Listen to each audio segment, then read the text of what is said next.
Bonjour à tous pour cette nouvelle leçon à propos de DaVinci Resolve 12. Donc, une fois que vous aurez téléchargé le logiciel directement chez Blackmagic, vous l'installez sur votre ordinateur et ainsi vous retrouverez directement l'icône ici que vous aurez installé dans le dock pour ouvrir le logiciel. Donc, le logiciel a été développé pour travailler avec le GPU. Il a été optimisé pour un travail rapide pour effectuer de nombreuses opérations de montage, d'étalonnage et aussi pour fabriquer des proxys, par exemple, lorsque vous travaillez avec du RAW, qui peut vous permettre par la suite d'exporter directement, si vous préférez travailler dans un autre logiciel de montage, d'exporter directement tous vos médias en proxy, en ProRes proxy, pour être léger et efficace, ou dans un autre format. Si vous désirez travailler en ProRes 4.2.2 ou 4.2.2 HQ ou LT, c'est à vous de voir.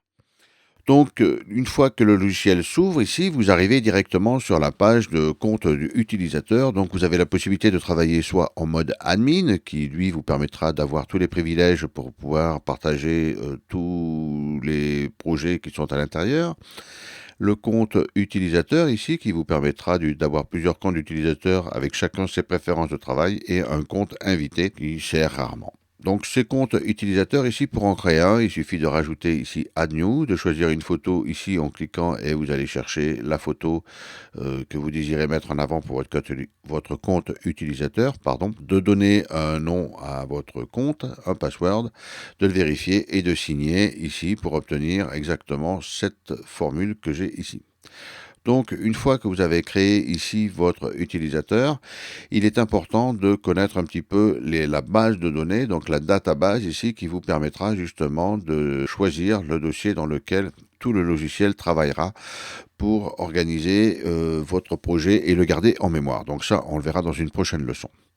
Donc ici, je rentre mon mot utilisateur pour pouvoir ouvrir le projet. On arrive directement sur une première fenêtre. Donc comme on peut l'apercevoir, le logiciel a été entièrement redesigné pour avoir des couleurs beaucoup plus sombres et un peu plus design, je dirais. Donc cette fenêtre Project Manager ici, c'est la fenêtre de gestion de vos projets à l'ouverture de logiciel. Donc ici, on retrouve évidemment différentes possibilités pour changer de compte, la base de données, pour se déconnecter et ou pour quitter le logiciel.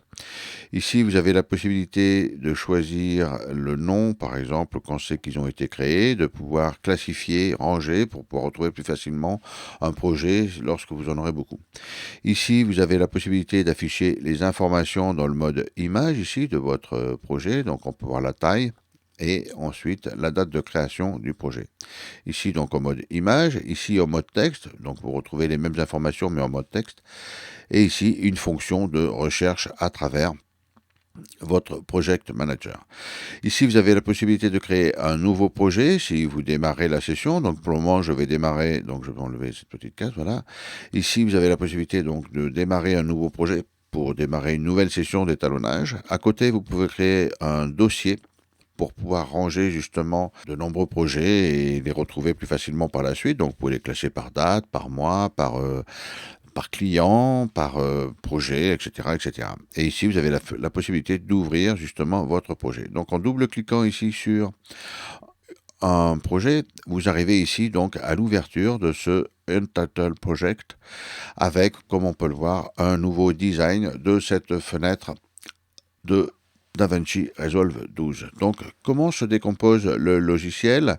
On peut voir ici que le logiciel se décompose en plusieurs pages. Donc, il y a la page média ici qui vous permettra justement de gérer l'importation de vos médias. Donc, vous pouvez, grâce à cette page, importer les médias, cloner, tout ce qui concerne justement la gestion des médias pour pouvoir les ingérer directement dans DaVinci Resolve 12. Ensuite, on retrouve la page Edit, qui est la page de montage. Donc une fois que tous les rushs ont été envoyés dans le DaVinci Resolve 12, ici dans la page Edit, vous aurez la possibilité ici de créer des timelines, de faire votre montage. Et comme on peut le voir, ici on se retrouve donc avec plusieurs fenêtres. Vraiment, c'est comme un logiciel classique de montage qui ressemble beaucoup à Premiere ou à FCP10 de certains côtés par les raccourcis, plus à Premiere du côté de la présentation, parce que comme on le verra, les pistes vidéo et audio sont bloquées, on peut les positionner. La magnétique timeline fonctionne, mais que si on le désire. Donc voilà. Donc c'est vraiment une nouvelle mise à jour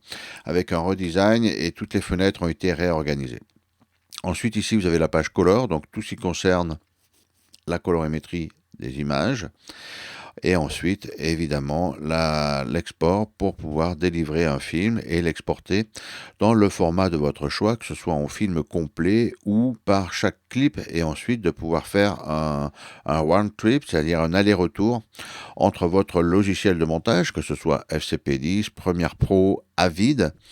Vous pourrez justement, grâce à la fonction XML, échanger et revenir d'un programme à un autre. C'est-à-dire que vous exportez votre film plan par plan avec son étalonnage, vous exportez l'XML, vous revenez dans FCP10, vous ouvrez FCP10, vous importez le XML, vous faites votre montage, vous faites les modifications, et là, vous avez besoin de retoucher. Vous pouvez revenir directement avec un nouvel XML, revenir dans DaVinci, faire votre travail, vos changements, et lorsque vous revenez, FCP10 ou les autres logiciels, Premiere Pro ou Avid, prendront en compte ces changements dans votre montage. Ce qui est très pratique, c'est ce qu'on appelle le one trip entre différents logiciels de montage.